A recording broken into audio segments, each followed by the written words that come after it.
നമസ്കാരം. അമ്മയിൽ കൂട്ടത്തല്ല് നടക്കുകയാണ്. യാതൊരു ഒളുപ്പില്ലാത്ത രൂപത്തിലാണ് ശ്വേതാ മേനോൻ എന്ന് പറയുന്ന അതിൻ്റെ പ്രസിഡന്റ് ഇപ്പോൾ കളിച്ചുകൊണ്ടിരിക്കുന്നത്. നേരത്തെ അവർ പ്രഖ്യാപിച്ചിരിക്കുന്നത് എന്താണ്? ഞാൻ അമ്മയുടെ പ്രസിഡന്റ് സ്ഥാനം രാജിവെക്കുന്നു, അതുമാത്രമല്ല അമ്മയുടെ മെമ്പർഷിപ്പിൽ നിന്ന് രാജിവെക്കുന്നു, ഇനി അമ്മയിലേക്കില്ലേ എന്ന് പറഞ്ഞിട്ടാണ് അവർ പോയത്. അവർ പറഞ്ഞ വാചകം ഒന്ന് കേട്ടു നോക്കൂ. It's an honor for me to resign from Amma Association as a member, as it was not about woman or a man. I realized one thing: I'm not going to be somebody's play doll. Today, I am a proud non-member of Amma Association. കേട്ടല്ലോ, അതായത് അമ്മയുടെ president സ്ഥാനത്ത് നിന്ന് അവർ ഇത്രയധികം രാജിവെക്കാൻ കാരണം അതിലെ മെമ്പർമാർക്കെല്ലാം മനസ്സിലായി ഇവർ വെറും തട്ടിപ്പുകാരിയാണ്, പലരുടെയും പപ്പറ്റായിട്ട് പ്രവർത്തിച്ചുകൊണ്ടിരിക്കുകയായിരുന്നു. ഹേമ കമ്മിറ്റി റിപ്പോർട്ട് പുറത്തു വന്ന ശേഷം അതിന് പ്രധാനപ്പെട്ട കാരണക്കാരൻ ഞാനാണ്. ഹൈക്കോടതിയിൽ കൊടുത്ത എൻ്റെ പെറ്റീഷൻ്റെയും കൂടെ പുറത്താണ് ഹേമ കമ്മിറ്റി റിപ്പോർട്ട് പുറത്തുവിട്ടത്. എന്നാൽ അതിനേക്കാൾ ഏറ്റവും പ്രധാനപ്പെട്ട കാര്യം എൻ്റെ പരാതിയിലാണ്. അതിൽ നടപടി എടുക്കണം, അതിൽ പരാതി പറഞ്ഞിട്ടുള്ള ആളുകളുടെ പരാതിയുടെ അടിസ്ഥാനത്തിൽ, മൊഴിയുടെ അടിസ്ഥാനത്തിൽ കേസ് എടുക്കണമെന്ന് പറഞ്ഞിട്ട് ഹൈക്കോടതി ഉത്തരവിട്ടത്. അത് പ്രകാരമാണ് കേരളത്തിൽ നിരന്തരമായിട്ട് പലരെയും അറസ്റ്റ് ചെയ്തിട്ടുള്ളത്. കാരണം ഹേമ കമ്മിറ്റി റിപ്പോർട്ടിലുള്ള ഞെട്ടിക്കുന്ന വിവരങ്ങൾ എല്ലാം പുറത്തു വന്നത് അങ്ങനെയാണ്. 5 വർഷത്തോളം LDF ഗവൺമെൻറ് പിടിച്ചു വെച്ചു. നമ്മളെ സാംസ്കാരിക മന്ത്രിയും അതേപോലെ സിനിമാ മേഖലയുടെ മന്ത്രിയുമായ സജി ചെറിയാൻ പിടിച്ചു വെക്കുന്നതിന് അവർ ആവശ്യപ്പെട്ടത് ഒരു നടിയെ ആണെന്നുള്ള ചില വിവരങ്ങൾ അന്ന് പുറത്തു വന്നിരുന്നു. എന്തായാലും കോടിക്കണക്കിന് രൂപ അദ്ദേഹത്തിന് കിട്ടി എന്ന് പറയുന്ന ആരോപണവും ചില നടികളെ എത്തിച്ചു കൊടുത്തു എന്ന് പറയുന്ന ആരോപണവും ശരിയല്ലാതിരിക്കട്ടെ. പക്ഷേ അദ്ദേഹം എന്തുകൊണ്ടാണ് 5 വർഷം അത് തടഞ്ഞു വെച്ചത് എന്നുള്ളതിന് മറുപടി ഇതുവരെ പറഞ്ഞിട്ടില്ല. അങ്ങനെയുള്ള ഹേമ കമ്മിറ്റി റിപ്പോർട്ടിൻ്റെ അതിന് പേരിൽ പിണറായി സർക്കാരിന് കേസെടുക്കേണ്ട അവസ്ഥ വന്നത് പ്രധാനമായിട്ട് എൻ്റെ പെറ്റീഷന് പുറത്താണ്. അങ്ങനെ കേസെടുത്ത് അതിൻ്റെ നടപടിക്രമങ്ങളിലെല്ലാം പോകുന്ന സമയത്താണ് അത് മോഹൻലാലിനെ അടക്കം ബാധിക്കുന്ന, മോഹൻലാലടക്കം ചില കേസിൽ പ്രതിയായിരുന്നു എന്ന് ഞാൻ റിപ്പോർട്ട് ചെയ്തിട്ടുണ്ട്.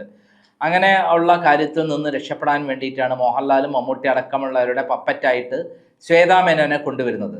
ശ്വേതാ മേനോൻ എന്ന് പറയുന്നത് ആരാണെന്ന് നമുക്ക് എല്ലാവർക്കും അറിയാം.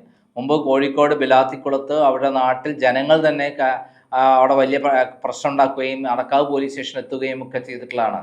അവർ മുമ്പ് ഒരു നടിയാവാൻ വേണ്ടി ഏത് വേഷം കെട്ടാൻ, ഏത് തരത്തിലുള്ള ഫോട്ടോ എടുക്കാനും റെഡിയായിരുന്നു. കോഴിക്കോട് ക്ലാസിക് സ്റ്റുഡിയോയിൽ ക്ലാസിക് ബാബു എടുത്ത ഫോട്ടോസൊക്കെ അന്ന് സിനിമാ ടുഡേയിൽ പോലും വന്നിരുന്നു. നാനാ തുടങ്ങിയുള്ള പ്രസിദ്ധീകരണങ്ങളിൽ പോയിരുന്നു. ഒരു ഏവറേജ് ഒരു തുണിയുടെ ഒരു കഷ്ണം മാത്രം വെച്ചിട്ടാണ് അവർ ഫോട്ടോയിൽ പോസ്റ്റ് ചെയ്യാറുള്ളത്. അത് ഏത് വിധേനയും അവരുടെ ഗ്ലാമർ ലോകത്തിലെത്തിക്കുക, എങ്ങനെയും സിനിമാ നടിയാവുക എന്നുള്ള ലക്ഷ്യമായിരുന്നു അവർക്കുണ്ടായിരുന്നത്. പിന്നീട് നമുക്കറിയാം കാമസൂത്രയിൽ അഭിനയിച്ചത് എങ്ങനെയുള്ള രംഗങ്ങളാണ്. അത് പോൺ സൈറ്റിൽ മാത്രം 30 കോടി ജനങ്ങൾ കണ്ടു എന്നുള്ളതാണ് അവർ തന്നെ ഒരു ഇൻ്റർവ്യൂവിൽ കോഴിക്കോടുള്ള ഒരു പത്രത്തിന് കൊടുത്തത്. പണം കിട്ടിയാൽ ഏത് വേഷം ഞാൻ കിട്ടും, എനിക്ക് പണമാണ് പ്രധാനം എന്ന് അവർ അന്ന് പറഞ്ഞിട്ടുണ്ട്.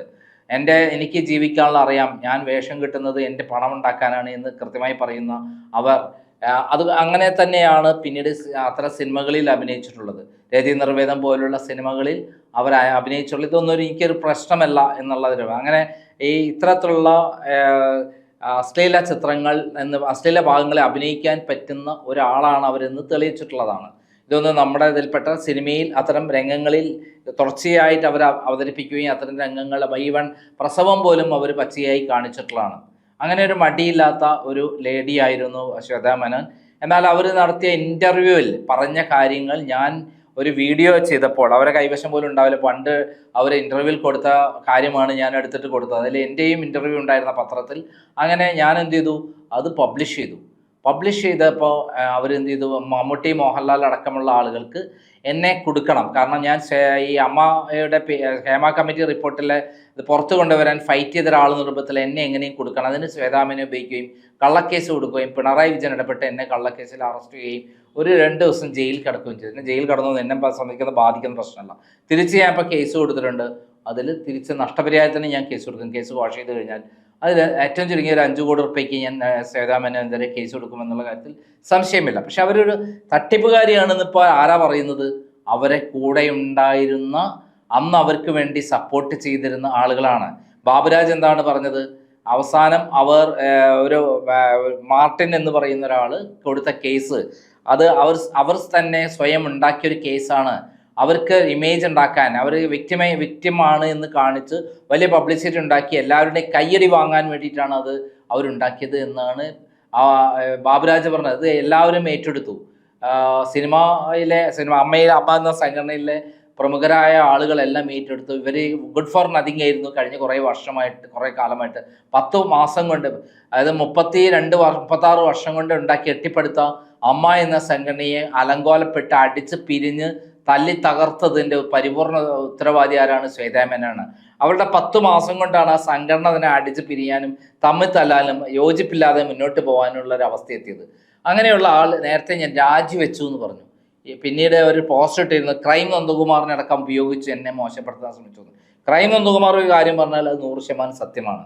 അതിലൊരു അണുകിട അങ്ങോട്ടും ഇങ്ങോട്ടും വ്യത്യാസപ്പെടാറില്ല. എനിക്കെതിരെ കള്ളക്കേസ കൊടുത്തത് എൻ്റെ ഭാഗം കേൾക്കാതെയാണ് പോലീസ് എന്നെ അറസ്റ്റ് ചെയ്തിരുന്നത്. ഞാൻ മുൻകൂർ ജാമ്യത്തിൽ കൊടുത്തിരുന്നു. ആ സമയത്ത് ആരോ ഒറ്റ കൊടുത്ത് അങ്ങനെ അവർ എന്നോട് നോട്ടീസ് പോലും തരാതെ എൻ്റെ ഭാഗം കേൾക്കാതെ അറസ്റ്റ് ചെയ്യുകയായിരുന്നു.